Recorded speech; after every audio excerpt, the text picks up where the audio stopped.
आता एक महत्त्वाची बातमी येते आहे हिंगोली जिल्ह्यातील खेडावाडी या गावातून। खेडावाडी या गावात वन्य प्राण्यांकडून म्हणजेच नीलगाईकडून, आपण ज्याला रोई म्हणतोय, रोईकडून या ठिकाणी हातातोंडाशी आलेला शेतकऱ्यांच्या उभ्या पिकाचा नुकसान या ठिकाणी नीलगाई करताय।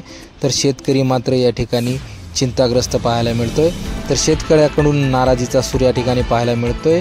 वन विभागाने काहीतरी उपाययोजना करावी, अन्यथा आमच्या जमिनी पडीत ठेवून आम्हाला एकरी 2 लाखांची मदत द्यावी अशी शेतकऱ्यांकडून मागणी होताना पाहायला मिळते।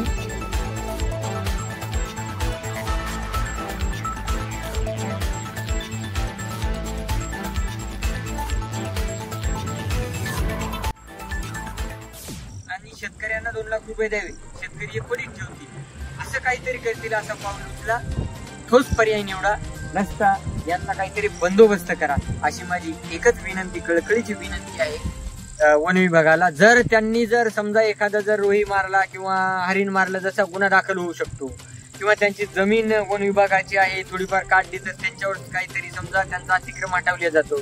परंतु ज्या वेळेस शेतकऱ्यांच्या शेतामध्ये असे जे जंगली प्राणी यांचा प्रादुर्भाव, यांचा जो काही हौदोस आहे तो वाढलेला आहे, तर त्यांनी जर नुकसान केली तर यांच्यासाठी काय आहे, याचा बंदोबस्त काय आहे, हे वन विभागाने संबंधित जे काही आम्ही शेतकरी आहेत यांना उपाययोजना सुचवाव्या। आणि जे काही बंदोबस्त असेल आपला तर तू करावा। आता तुम्हाला हे स्पष्ट दिसत नसेल, रात्र झालेली आहे, मी शेताकडे फेरफटका मारत आहे, असा एक कळप पळाला आणि हे एक आहे, याच्या पलीकडे एक आहे, असे एवढे म्हणजे 100-200 जर एका शेतामध्ये जर रोही म्हणजे आम्ही म्हणतो इकडे नीलगाईचा जर प्रादुर्भाव वाढलेला असेल तर शेतकऱ्यांनी कशी जगावी, कशी जमीन पिकवावी, यासाठी माझी एकच विनंती आहे वन विभागाला की याच्यावर काहीतरी ठोस पाऊल उचलून म्हणजे कडक असा बंदोबस्त करावा।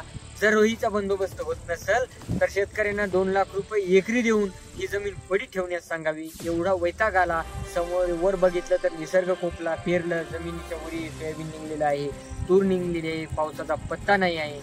तर एवढ्या साऱ्या संकटांना एकमेव फक्त शेतकरीच तोंड देतो। तर शेतकऱ्याकडे थोडा म्हणजे विचार करावा आणि वर म्हणजे पाऊस नाही पडला तर जमिनी सडून जाते सगळं बियाणं, आणि वर निघल्याच्या नंतर हे अशी नीलगाई रोही खातात, तर त्यांच्यासाठी एवढं शेतकरी नुकसान सोचत आहे।